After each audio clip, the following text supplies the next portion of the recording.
Tutorial: Creating Pools. A pool is a range or set of values that a variable can draw from. There are number pools, IP address pools, and string pools. For all variable-enabled activities, we start by defining pools.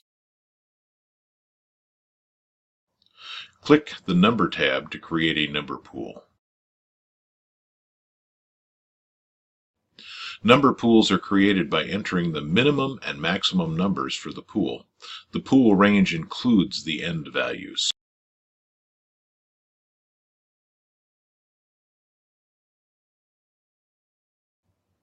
Click the String tab to create a string pool.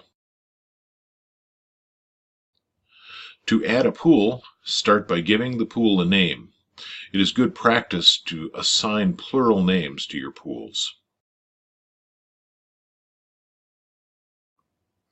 For string pools, each string in the pool is separated by a semicolon.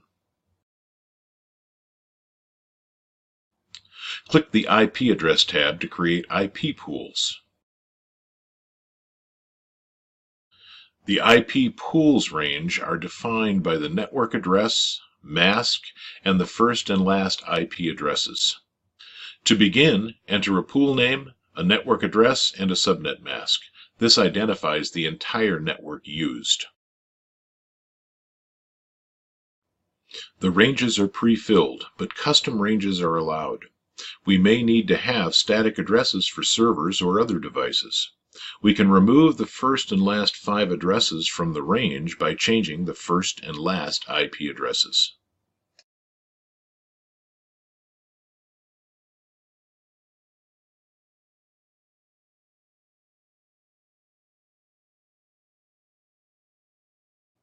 This ends the Creating Pools tutorial.